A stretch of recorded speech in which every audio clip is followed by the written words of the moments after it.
دیکھو رجوع اللہ دو طریقے.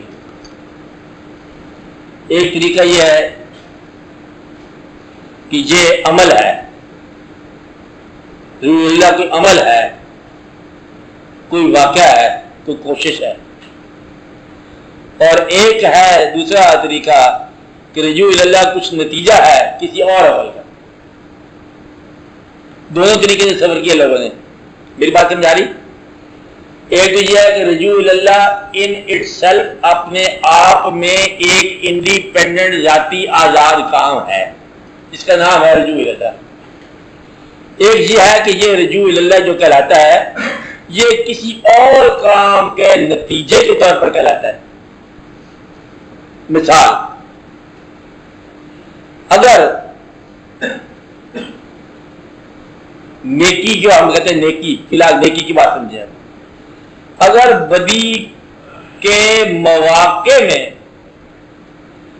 بدی نہ کی جائے تو یہ نیکی ہے، حالانکہ نیکی نہیں ہے.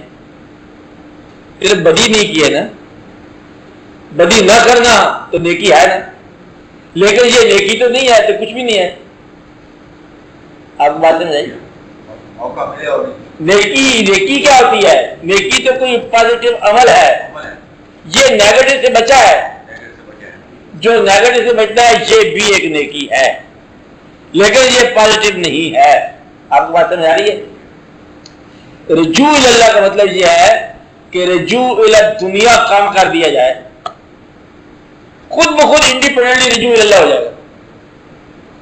کہ آپ ادھر بلے شاہ نے کہا کہ بلے ربجا کی پاونا ادھر سے پٹنا ادھر لگانا، وہ اس کا ہوتا ہے نا جو پیر وہ لگا رہے تھے پنیری بنا رہا، تو ان کے پاس گیا بلے شاہ صاحب کہ تو بتاؤ رب کا طریقہ، کہتے رب کیا ادھر سے ادھر لگا پنیری، یہ کیا کہتے دنیا سے دل ہٹا ادھر سے لگا دے خود بخود ہی رب ہو جائے گا.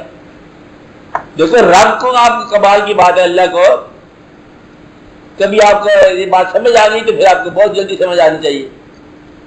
اللہ اتنا مقدس، اتنا بلند، اتنا ماورا، اتنا جمال کہ آپ کے خیال سے باہر، لا مثال اللہ، لا مثل اللہ، کوئی مماثل نہیں، کوئی مثال نہیں، کوئی مثل نہیں، کوئی لا شریک ہے، بلند ہے، بالا ہے. کرتا کیا ہے؟ یہی دنیا پیدا کرتا ہے، یہ مچھر مکھی تو پیدا کرتا ہے. اب اتنے بلند اللہ کو قریب سے دیکھو کر کیا رہا ہے.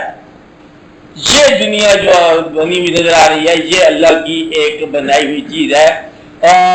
پہچان لیا تجھ کو تیری جلوہ گری سے، کیا کہا؟ پہچان لیا تجھ کو تیری جلوہ گری سے، آتی ہے نظر فن سے ہی فنکار کی صورت.